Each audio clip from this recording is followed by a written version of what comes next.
വൈദേഹി, വൈദേഹി. അതെവിടാ? നിന്റെ വാക്കനുസരിക്കാതെ പോയതുകൊണ്ട് നിനക്ക് വിഷമായി കാണൂല്ലേ? ഇല്ല ദേവേട്ട, പ്രജകളുടെ നന്മയ്ക്ക് വേണ്ടി ദേവേട്ടൻ കഷ്ടപ്പെടുന്നത് കണ്ടപ്പോ എന്റെ ദേവേട്ടന് എത്ര വലിയ മനസ്സാന്ന് അഭിമാനം തോന്നി. ഏതായാലും എന്നെ മനസ്സിലാക്കാൻ നിനക്ക് കഴിഞ്ഞല്ലോ. ഈ കാശിന് ഒരുപാട് ആവശ്യമുള്ള കർഷകരെ അവിടെയുള്ളത്. ഇത് നീ സൂക്ഷിച്ചു വെക്കണം. ശരി ദേവേട്ട, ഇതിവിടെ സുരക്ഷിതമായിരിക്കും.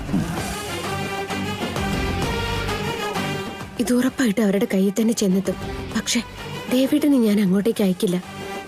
നീ എന്താ ആലോചിക്കുന്ന വൈദേഹി? ഒന്നുമില്ല ദേവേട്ട, ഇപ്പൊ തന്നെ സമയം വൈകി. ദേവേട്ടൻ പോയി കുളിച്ചിട്ട് വാ, കിടക്കണ്ടേ? ദേവേട്ട, ഇവിടെ വേണ്ട ദേവേട്ട, പുറത്ത് നിലാവിനെ നോക്കി കിടക്കാം. അതെന്തിനാ വൈദേഹി? ഇവിടെ നമ്മൾ രണ്ടുപേരല്ലേ ഉള്ളൂ. നിലാവിന്റെ ചോട്ടിലാവുമ്പോ നമ്മളോടൊപ്പം കുഞ്ഞുവാവി ഉണ്ടാവുമല്ലോ. എന്താ കുഞ്ഞാവിയോട് സംസാരിക്കാനാ? ശരി, കർഷകരുടെ കാര്യത്തിൽ നീ പറഞ്ഞ എനിക്ക് കേൾക്കാൻ പറ്റിയില്ല. പക്ഷെ ഈ കാര്യത്തിൽ ഞാൻ നിന്നെ അനുസരിക്കും. അമ്മേ, അവര് പുറത്തേക്ക് പോയി. ഇതാ പറ്റിയ സമയം. വരണേ.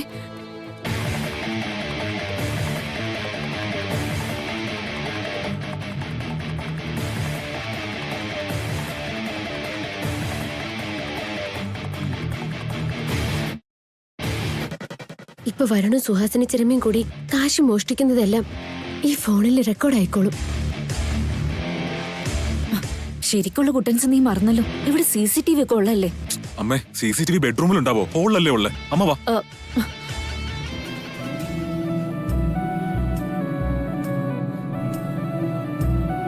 ഇതുവരെ അമ്പിളിയമാവും വന്നില്ലല്ലോ വൈദേഹി.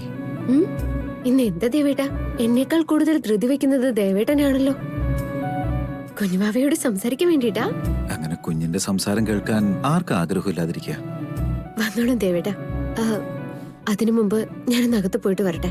നീ പിന്നെ എങ്ങോട്ടായി പോകുന്നേ? മുറിക്കകത്ത് കാശിരിപ്പില്ലേ ദേവേട്ട? പണിക്കാരൊക്കെ ഇപ്പൊ പോയിട്ടുണ്ടാവും. ഡോറ് ലോക്ക് ചെയ്തിട്ട് വരാൻ ഞാൻ. അതിന് നമ്മുടെ വീട്ടിലേക്ക് പുറത്തുനിന്ന് ആര് വരാനാ? നമ്മളൊന്ന് സൂക്ഷിക്കുന്നത് കൊണ്ട് നമുക്കിനിയല്ലേ നല്ലത്. ഞാൻ ഇപ്പൊ വരാം. ആയിക്കോട്ടെ വൈദേഹി.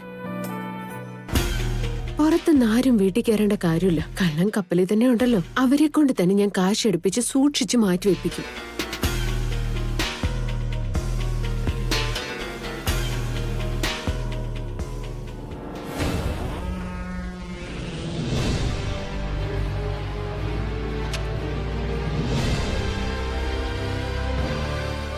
പാവം മണ്ടി പെണ്ണ്. പുറത്തുനിന്ന് ആരും കേറാതിരിക്കാൻ ഡോർ ലോക്ക് ചെയ്തു. ശരിക്കുള്ള കള്ളന്മാര് വീട്ടിൽ തന്നെ ഉണ്ടെന്ന് അവൾ അറിയുന്നില്ലല്ലോ. ബാഗ് നിന്റെ കൺമുമ്പിൽ തന്നെ ഉണ്ടാവും. പക്ഷെ അതില് കാശുണ്ടാവില്ലെന്നേ ഉള്ളൂ.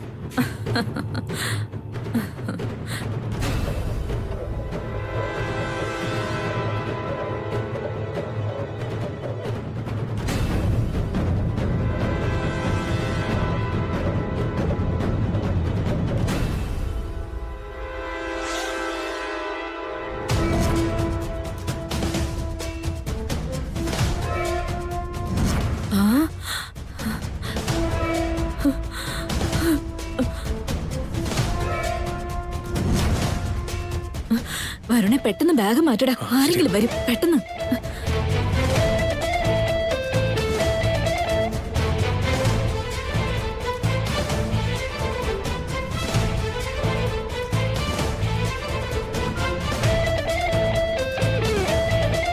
പെട്ടെന്ന് വെക്ക്.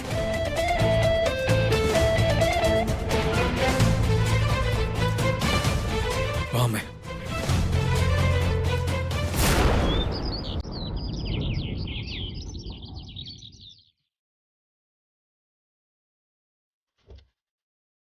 വാ ഊർമിള.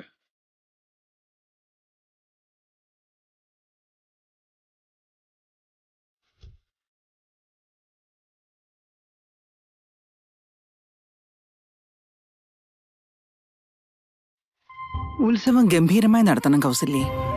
ദാസനില്ലെന്ന കുറവ് പ്രജകൾക്ക് ഉണ്ടാവാൻ പാടില്ല. ദാസേട്ടൻ ഇപ്പോഴും നമ്മുടെ കൂടെ തന്നെ ഉണ്ടമ്മേ. അതുപോലെ തന്നെ പ്രജകളും വിശ്വസിക്കാൻ തുടങ്ങണം. ആ ഒരു കുറവ് ഒരിക്കലും ഉണ്ടാവരുത്. ഊർമിള, ഊർമിള, നീ എന്താ കണ്ണ് അടച്ചു പിടിച്ചിരിക്കുന്നെ? എന്താ ചെയ്യാ? കണ്ണ് ഇതുവരെ ശരിയായില്ലേ?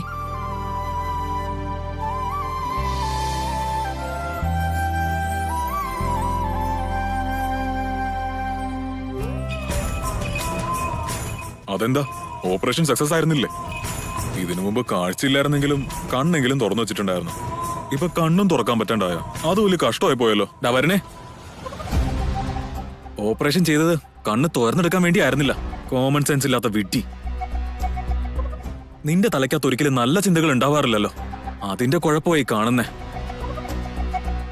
വന്നതും എന്തിനാ അവനോട് വഴക്ക്? നീ ആദ്യം ഊർമിളയ്ക്ക് എന്താ പറ്റിയെന്ന് പറ. ഡോക്ടർ എന്താ പറഞ്ഞേ? കാഴ്ച തിരിച്ചു കിട്ടുവോ എന്ന് തന്നെ പറഞ്ഞിരിക്കുന്നേ. പക്ഷെ കണ്ണ് തുറന്ന ഉടനെ ഊർമിളയ്ക്ക് ആദ്യം വൈദേഹിയെ കാണുമെന്ന് വലിയ വാശി.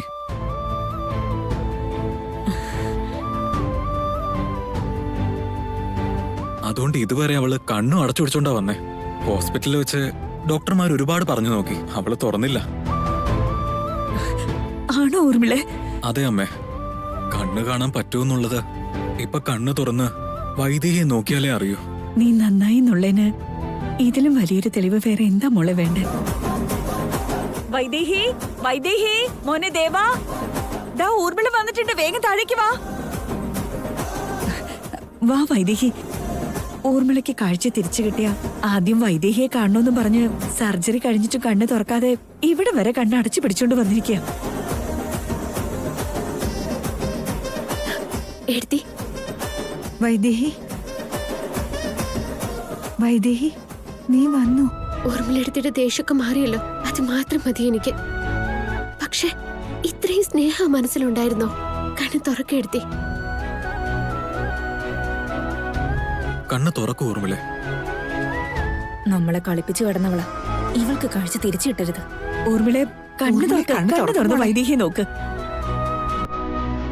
കണ്ണ് തുറക്കെടുത്തി. കണ്ണ് തുറക്കെടുത്തി.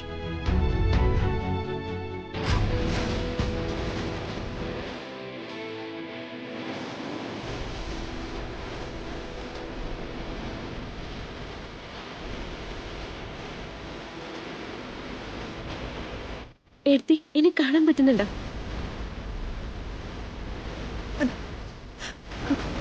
എനിക്കൊന്നും കാണാൻ പറ്റുന്നില്ല. എന്ത്? ഒന്നും കാണാൻ പറ്റുന്നില്ലെന്നോ? എന്ത് കാണാൻ പറ്റുന്നില്ലേ?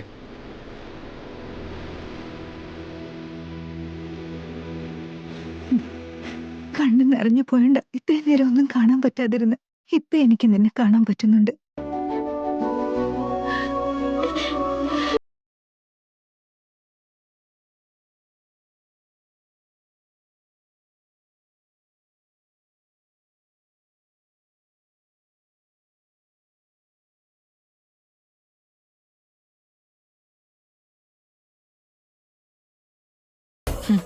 കണ്ണില്ലാഞ്ഞിട്ട് ഇവള് സഹിക്കാൻ പറ്റുന്നുണ്ടായിരുന്നില്ല. ഇനി ഇവള് നിലത്തെങ്ങാനും ആയിരിക്കും.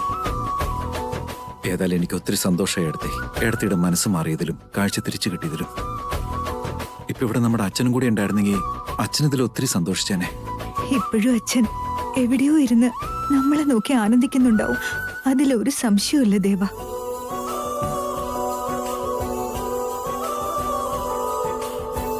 അച്ഛൻ നമ്മൾ ജീവിക്കുന്ന ഭൂമിയിലില്ലെങ്കിലും അച്ഛന്റെ ആത്മാവ് നമ്മളെ എപ്പോഴും കണ്ടുകൊണ്ടിരിക്കുന്നുണ്ടാവും. ഇനി എവിടെന്നാ വല്യച്ഛൻ തളച്ചിട്ടിരിക്കാന്ന് അറിയില്ലല്ലോ. ഇത്രയും നാളും നിന്റെ കുഞ്ഞിന് നീ മാത്രമായിരുന്നു അമ്മ. ഇനി തൊട്ട് നിന്റെ കുഞ്ഞാവെ രക്ഷിക്കാൻ അവളുടെ വല്യമ്മയും കൂടെ ഉണ്ടാവും വൈദേഹി.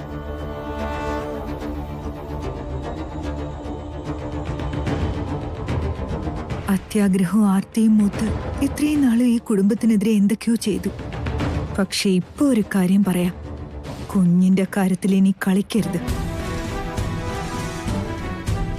ഊർമിളെ, നീ നല്ലവളാണെന്ന് തെളിയിക്കാൻ വേണ്ടി ഇല്ലാത്തതും പൊല്ലാത്തതും പറഞ്ഞ് ഞങ്ങളെ ചീത്തയാക്കാൻ നോക്കണ്ട. അങ്ങനെ എന്തെങ്കിലും ഉണ്ടെങ്കിൽ ഇപ്പൊ തെളിയിച്ച് കാണിക്കേ.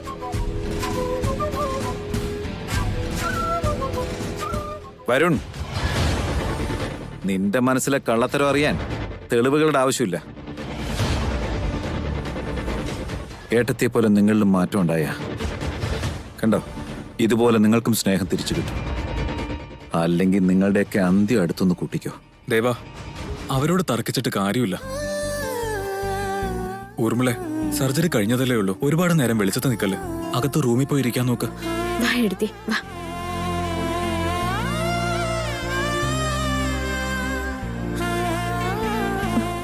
എന്റെ മരുമക്കള് രണ്ടും സഹോദരിമാരെ പോലെ ഇത്രയേറെ സ്നേഹത്തിൽ പെരുമാറുന്നത് കാണാൻ പറ്റുമെന്ന് ഞാൻ സ്വപ്നത്തിൽ പോലും വിചാരിച്ചിരുന്നില്ല. കൗസല്യേ, കൺമുന്നിൽ കാണുന്ന സംഗതി എങ്ങനെയാ സ്വപ്നാവുന്നേ? ഈ വീട്ടിൽ നല്ല കാലം തുടങ്ങിയെന്നുള്ളതിന് ഈ ഒരു ഉദാഹരണം പോരെ? ശരിയമ്മേ, അമ്മ വാ. ഇവളിങ്ങനെ ഒരിക്കൽ കുതികാല് വെട്ടൊന്നും അറിയാതെ നമ്മുടെ രഹസ്യങ്ങൾ മുഴുവൻ പറഞ്ഞല്ലോ. മാത്രമല്ല നമ്മൾ എങ്ങനെയൊക്കെ ചിന്തിക്കും എന്നുള്ളത് ഇവള് പഠിച്ചെടുത്തു കഴിഞ്ഞു. അതുകൊണ്ട് എല്ലാരെക്കാളും മുമ്പ് ഇവളെ വേണോടെ ഇല്ലാതാക്കാൻ. അല്ലെങ്കിൽ ഇനി തൊട്ട് അവളായിരിക്കും നമ്മുടെ ഏറ്റവും വലിയ ശത്രു. അമ്മ വിശ്വസിക്കുന്നുണ്ടോ ഇത്? ഊർമിള നന്നാവാണെന്ന് പറഞ്ഞാ എനിക്കത് വിശ്വസിക്കാൻ വയ്യ. കണ്ണ് തിരിച്ചു കിട്ടാൻ വേണ്ടി അവള് കളിച്ച നാടകം ആയിക്കൂടെ ഇത്? അങ്ങനെ ആയിരിക്കോടാ. പിന്നല്ലാണ്ട് ഊർമിളെ അടിമുടി എനിക്ക് അറിഞ്ഞൂടെ. സ്വപ്നത്തിൽ പോലുള്ള വൈദേഹിയെ ഒപ്പത്തിനൊപ്പം കാണില്ല. എനിക്ക് ഉറപ്പാ ഇവൾ അഭിനയിക്കുന്നതാ അമ്മേ. അവളുടെ കള്ളി ഞാൻ വെളിച്ചത്ത് കൊണ്ടുവന്നോളാം.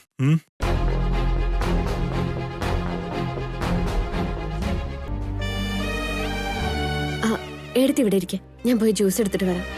ഈ സമയത്ത് നീയല്ല എന്നെ ശുശ്രൂഷിക്കേണ്ടത്, ഞാനല്ലേ മോളെ നിന്നെ നോക്കേണ്ടത്. എടുത്തിനെ എന്താ വിളിച്ചേ? എന്താ ഞാൻ അങ്ങനെ വിളിക്കുന്നത് നിനക്ക് ഇഷ്ടമല്ലേ? അതോ അങ്ങനെ വിളിക്കാൻ പാടില്ലേ? സ്നേഹം എത്ര കിട്ടിയാലും ആരാ എടുത്തി വേണ്ടെന്ന് പറയാം. ഈ വീട്ടിലെ മരുമകളായിട്ട് കയറി വന്ന ആദ്യത്തെ ദിവസം മുതൽ ഈ സ്നേഹത്തിന് വേണ്ടിയാണ് ഞാൻ കൊതിച്ചത്. എടുത്തിരിക്കെ, ഞാൻ ജ്യൂസ് എടുത്തിട്ട് വരാം. വൈദേഹി, ഒന്ന് നിക്ക്. നമ്മൾ ഗ്രാമത്തിലേക്ക് പോകുന്നുണ്ടെന്ന് അജയൻ പറഞ്ഞു. വരുണിന്റെയും ചെറിയമ്മയുടെയും കാര്യത്തിൽ സൂക്ഷിക്കണം കേട്ടോ. മുൻപ് പല സാഹചര്യങ്ങളിലും ഞാൻ അവർക്ക് കൂട്ടുനിന്നിട്ടുണ്ട്. അവരുടെ സ്വഭാവം അറിയാവുന്നോണ്ട് പറയാ. ദേവൻ വസുമതിയെ സഹായിക്കാൻ ശ്രമിക്കുന്നത് മുതലെടുക്കാൻ നോക്കുക വരുൺ. അവൻ അനുകൂലമായ രീതിയിലേക്ക് അവനത് മാറ്റിയെടുക്കും. നാട്ടിൽ പോയ ശേഷം വസുമതിയെ ആയുധമാക്കി അവൻ ചതിയൊരുക്കും. ദേവനോട് നല്ലപോലെ സൂക്ഷിക്കാൻ പറയണം. എനിക്ക് സംശയം ഉണ്ടായിരുന്നു. എഴുത്തിയും പറയുന്നത് അത് തന്നെയാ. ദേവേട്ടനൊന്നും പറ്റാതെ ഞാൻ നോക്കിക്കോളാം എഴുത്തി. എന്തായാലും ഇപ്പൊ എനിക്കൊരു പേടിയുമില്ല എഴുത്തി. ഇതിനു മുമ്പായിരുന്നെങ്കിൽ ഞാൻ ഒറ്റയ്ക്കായി പോയേനെ. ഇപ്പോ എന്റെ ഊർമിളയെടുത്ത് എന്റെ കൂടെ ഇല്ലേ? അവർക്കാർക്ക് എന്നെ ഒന്നും ചെയ്യാൻ പറ്റില്ല. അങ്ങനെ പറയരുത് വൈദേഹി. അവരെ അത്ര നിസ്സാരമായി കാണരുത്. ഇനി വേണ്ടി വന്നാൽ ജീവൻ എടുക്കാൻ പോലും അവർ മടിക്കില്ല. അവരെ നേരിടുന്നത് ചക്രവ്യൂഹത്തിൽ നിന്നും പുറത്ത് കടക്കുന്നതിനേക്കാൾ പാടാണ്. ഞാനെല്ലാം പ്രതീക്ഷിച്ചു തന്നെ ഇരിക്കുന്നത്. അവരെ നേരിടാനുള്ള ആയുധം ഞാൻ കരുതി വെച്ചിട്ടുണ്ട്. എഴുത്തി പറയുകയാണെങ്കിൽ അതെടുത്ത് പ്രയോഗിക്കാം. എന്താ മോളെ അത്? എഴുത്തിപ്പോ മാറിയില്ലേ? പക്ഷെ ശരിക്കും മാറിയതല്ല, അതും വെറും അഭിനയമാണെന്ന് അവരെ കൊണ്ട് വിശ്വസിപ്പിക്കണം. അതെന്തിനാ? ഇനി എനിക്കത് വയ്യ വൈദേഹി. നേരം പോക്കിന് പോലും എനിക്ക് അവരോടൊപ്പം നിൽക്കാനാവില്ല. എഴുത്തിക്ക് ഇത് ബുദ്ധിമുട്ടായിരിക്കും എന്ന് എനിക്കറിയാം. എനിക്ക് ചേച്ചിയോട് ചോദിക്കാൻ പോലും വിഷമായിരുന്നു. പക്ഷെ വേറെ വഴിയില്ലാത്തോണ്ടാ. അത് വേണ്ട വൈദേഹി, എനിക്ക് വയ്യ. എഴുത്തി, ഞാൻ പറയുന്നത് കേക്ക്. നമ്മുടെ അടുത്തുള്ള ആയിരക്കണക്കിന് സൈന്യത്തെക്കാളും ശത്രുവിന്റെ കൂട്ടത്തിലുള്ള നമ്മുടെ ഒരേ ഒരു പോരാളി മാത്രം മതി. ഇപ്പൊ ആ പോരാളിയാവാൻ ചേച്ചിക്ക് മാത്രമേ കഴിയൂ.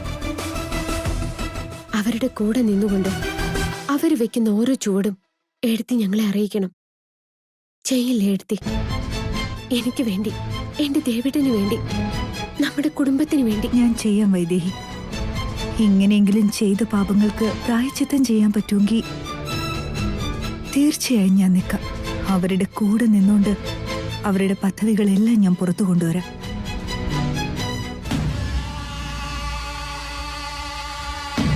അപ്പൊ ഊർമിള ശരിക്കും മാറിയിട്ടില്ല, അവൾ അഭിനയിക്കുക. അതിൽ യാതൊരു സംശയമില്ലമ്മേ. അവളെ എന്നെക്കാളും നന്നായിട്ട് ആരാ അറിയാം? എങ്കിൽ അവള് നമ്മുടെ അടുത്ത് എന്തിനാടാ അഭിനയിക്കാൻ നോക്കുന്നത്? നമ്മളോടൊപ്പം പഴയതുപോലെ നിന്നിട്ട് അവരുടെ അടുത്ത് മാത്രം അവൾക്ക് അഭിനയിച്ച പോരെ? അതിന്റെ പുറകിൽ എന്തെങ്കിലും കാരണം ഉണ്ടാവും അമ്മേ. ഒടുക്കത്തെ തലയാവുക. ആ തലയാടാ നമുക്കിപ്പോ വേണ്ടത്. നമ്മൾ വിചാരിച്ചത് നടക്കണമെങ്കിൽ ഊർമിള നമ്മളോടൊപ്പം ഉണ്ടാവണം. ചെറിയമ്മേ,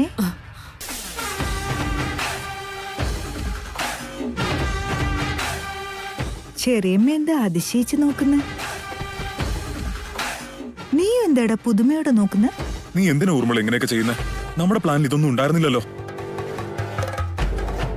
വൈദേഹിയുടെ കുഞ്ഞ് ജനിക്കാൻ പാടില്ലെന്ന് ഞങ്ങളെക്കാളും നീയല്ലേ ഊർമിള കൂടുതൽ ആഗ്രഹിച്ച്. എന്നിട്ടിപ്പോ എന്താ പറ്റിയേ? കണ്ണിന് കാഴ്ച കിട്ടിയതും നിന്റെ ക്യാരക്ടർ തന്നെ മാറിയോ?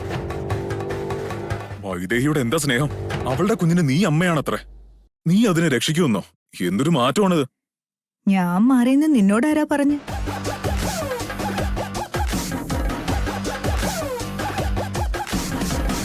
അത് നീ വിശ്വസിക്കൂ വരണേ? ഉം. പിന്നെന്തിനാ ചുമ്മാ നീ ഇത്രയേറെ പേടിക്കുന്നെ?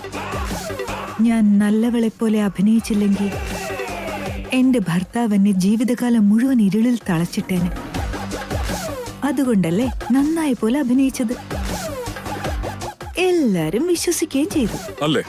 എനിക്കറിയാറുന്നു ഊർമിള, നീ മാറില്ല. അമ്മേ, ഞാൻ പറഞ്ഞില്ലായിരുന്നോ? നോക്കി, അവൾക്കൊരു മാറ്റവുമില്ല. പിന്നെന്തിനാ ഞങ്ങളുടെ മുമ്പിൽ നീ മാറിയ പോലെ അഭിനയിച്ച്? പിടിക്കപ്പെടാതിരിക്കാൻ വേണ്ടി. ഒരിക്കൽ എന്റെ ഭർത്താവ് അജയൻ വരുണിനെ പോലെ ശബ്ദം മാറ്റി സംസാരിച്ച് നമ്മുടെ പ്ലാൻ പിടിച്ചെടുത്തതാ. വീണ്ടും അതുപോലെ സംഭവിച്ചാലോ? വരുണാണെന്ന് കരുതി അജയനോട് ഞാനെല്ലാം തുറന്നു പറഞ്ഞു പോവില്ലേ? അത് മതി പിടിക്കപ്പെടാൻ. അതുകൊണ്ടാ നിങ്ങളുടെ അടുത്തും ഞാൻ ഒരടി അകന്നു നിന്നത്. അത് നല്ല പോലെ വർക്കൗട്ട് ചെയ്തു. ഞാൻ മാറിയോ ഇല്ലയോ എന്നറിയാൻ വേണ്ടി വീണ്ടും ഒരിക്കൽ വരുണിന്റെ ശബ്ദത്തിൽ എന്നോട് സംസാരിച്ചു. പക്ഷെ പിടിക്കപ്പെട്ടില്ല. എന്റെ കണ്ണും ശരിയായി. ഇനി എന്നെ കളിപ്പിക്കാൻ പറ്റൂ? എനിക്കെല്ലാം മനസ്സിലായി ഊർമിള. നീ വൈദേഹിയോട് വാചകടിക്കുന്ന കേട്ടപ്പോ അമ്മ വല്ലാതെ പേടിച്ചു പോയി. ആ, എനിക്കും ചെറിയൊരു പേടിയുണ്ടായിരുന്നു. നീ രഹസ്യങ്ങൾ വല്ലതും തുറന്നു പറയുമോന്ന്. അങ്ങനെ പറയാൻ ഉദ്ദേശമുണ്ടെങ്കിൽ ആദ്യം നിങ്ങൾ അച്ഛനെ കൊന്ന കാര്യമല്ലേ ഞാൻ പറഞ്ഞു കൊടുക്കേണ്ടത്? എന്റെ ലക്ഷ്യം ഈ വീട്ടിലെ മഹാറാണി പദവിയാണ്. അത് ചവിട്ടി മാറ്റിയിട്ട് ആ വൈദേഹിയുടെ ദാസിയായിട്ട് ഞാൻ കഴിയുമെന്ന് നിങ്ങളെല്ലാരും എങ്ങനെ വിചാരിച്ചു? ഇത്രയും കാലത്തെ നമ്മുടെ പരിശ്രമങ്ങളുടെ അടിസ്ഥാനത്തിൽ ഞാൻ മനസ്സിലാക്കിയത് എന്താണെന്നോ? നമുക്കാരോടെങ്കിലും പകയുണ്ടായി അവരെ തകർക്കാൻ ആഗ്രഹിക്കുന്നെങ്കിൽ ആ പക പുറത്ത് കാണിക്കരുത്. സ്നേഹമാണ് പ്രകടിപ്പിക്കേണ്ടത്. അപ്പൊ പക പോക്കാൻ കഴിയും. അതുകൊണ്ടാണ് ഈ സ്നേഹ നാടകമൊക്കെ. ഇപ്പൊ വീട്ടിലെല്ലാരും എന്നെ കണ്ണടച്ച് വിശ്വസിക്കുക. ആ വിശ്വാസത്തിന്റെ മറവിൽ നമുക്ക് നമ്മൾ വിചാരിച്ച കാര്യം നേടിയെടുക്കണം. നീ ഉണ്ടെങ്കിൽ എല്ലാം നടക്കും. ആർക്കും ഒരു സംശയമില്ലാതെ ഞാനെല്ലാം ചെയ്തോളാം. കണ്ടില്ലേ അമ്മേ, ഇതാണ് നമ്മുടെ ഊർമിള. ഇപ്പൊ 100 ആനകളുടെ ബലവാ ഞങ്ങൾക്ക് കിട്ടിയ. ശരിയാ മോനെ, ഊർമിള കൂടെ ഉണ്ടെങ്കിൽ അത് വലിയ ബലമാണ്. ഇപ്പൊ ഇവള് അവരുടെ വിശ്വാസം നേടിയെടുത്തോണ്ടാ നമ്മുടെ അടുത്തേക്ക് തിരിച്ചു വന്നിരിക്കുന്നത്. ഇനി നമ്മളെ തടയാൻ ആർക്കും ആവില്ല. ഇനി വല്യച്ഛന്റെ ഉപദ്രവവും ഉണ്ടാവില്ല. ആ മന്ത്രവാദിനിയെ ചെന്ന് കണ്ട് വീണ്ടും വല്യച്ഛനെ ബന്ധിച്ചിട്ടുണ്ട്. ആ തടസ്സം നീങ്ങി കിട്ടിയിരിക്കുന്നു. നമ്മളെപ്പോലെ തന്നെയാണ് അവരും. ഒട്ടും കുറച്ച് കാണരുത് വരും. വിജയിക്കുന്നതുവരെ ആരെയും ഒരിക്കലും വിശ്വസിക്കരുത്. പ്ലാൻ മാത്രം അടിപൊളിയായിരിക്കണം. അവരുടെ കൂടെ തന്നെ നിന്നുകൊണ്ട് അവർക്കൊരു സംശയം ഉണ്ടാകാത്ത രീതിയിൽ ഞാൻ മാനേജ് ചെയ്തോളാം. പുതിയതായിട്ട് പ്ലാൻ ചെയ്യാനൊന്നുമില്ല ഊർമിള. ദേവൻ ഗ്രാമത്തിൽ ചെന്ന് കാർഷികോത്സവം നല്ല രീതിയിൽ നടത്തിയ തലമുറകൾ കഴിഞ്ഞാലും അവന്റെ വംശം രാജാക്കന്മാരെ തുടർന്നുകൊണ്ടേയിരിക്കും. ഗുരുക്കൾ പറഞ്ഞ ഈ കാര്യം നടക്കരുത്. നടക്കില്ല ഊർമിള. ഓൾമോസ്റ്റ് എല്ലാം ചെയ്തു കഴിഞ്ഞിട്ടുണ്ട്. ദേവൻ ഗ്രാമത്തിലേക്ക് പോവാതിരിക്കാൻ എല്ലാം ചെയ്തിട്ടുണ്ട്. ഗ്രാമത്തിലേക്ക് പോകാതിരിക്കുന്നത് കൊണ്ട് എന്താ നിന്റെ പ്ലാൻ? സർപ്രൈസ്. നിനക്ക് ഞങ്ങളൊരു സർപ്രൈസ് തരാൻ പോവാ. ഇങ്ങനെ സർപ്രൈസിന്റെ പേരിലാ ഇതുവരെ തോറ്റു തൊപ്പിയിട്ടത്. എന്താ കാര്യം എന്നോട് പറ. അത് വർക്കൗട്ട് ചെയ്യാൻ പറ്റൂന്ന് ഞാൻ പറയാം. അതില് കാര്യമൊന്നും ഇല്ല ഊർമിള. ഡെഫിനറ്റ് ആയിട്ട് വർക്കൗട്ട് ആവും. അതെന്താ? നീ എന്നോടെന്തിനാ ഒളിക്കുന്നത്? മനസ്സിലാവുന്നുണ്ട്. ഇപ്പോഴും നീ എന്നെ വിശ്വസിക്കുന്നില്ല. അതുകൊണ്ടല്ലേ എല്ലാം ഇങ്ങനെ ഒളിപ്പിക്കാൻ നോക്കുന്നത്. എന്റെ അമ്മ നിന്നെ വിശ്വസിക്കുന്നുണ്ടോന്ന് അറിയില്ല, പക്ഷെ ഞാൻ വിശ്വസിക്കുന്നുണ്ട്. സത്യ ഊർമിളെ, നമ്മള് 3 പേരും ഒന്നാണെന്ന് വരുണ എന്നെക്കാളും വിശ്വസിക്കുന്നത്. പിന്നെ എന്താ ചെറിയമ്മ അവനൊന്നും പറയാത്തെ? വ്യക്തികൾക്കും ചെവികളുണ്ടാവും. നീ തന്നെയല്ലേ പറഞ്ഞിട്ടുള്ളേ, എന്തെങ്കിലും ചെയ്യുന്നതിനേക്കാളും അത് രഹസ്യം സൂക്ഷിക്കുന്നതിലാണ് കാര്യമെന്ന്. നാളെ നേരം വെളുക്കുന്നവരെ ഇത് രഹസ്യം തന്നെ ഇരിക്കട്ടെ. ശരി, നിന്റെ പ്ലാൻ എത്ര കട്ടിയുള്ളതാണെന്ന് നാളെ കാലത്ത് അറിഞ്ഞോളാം. ഇത്തവണ എന്തെങ്കിലും തെറ്റു പറ്റിയെന്നിരിക്കട്ടെ. അതുണ്ടാവില്ല, പ്രോമിസ്. നീ ചെല്ല്, ധൈര്യമായിട്ട് പോയിക്കോ.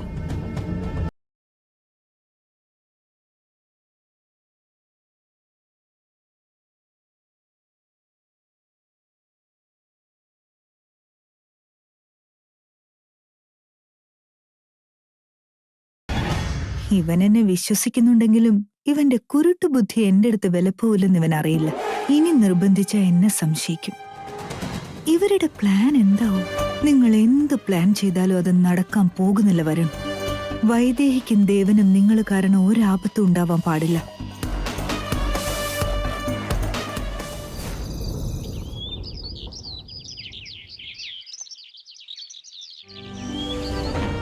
അജയ, ദേവാ,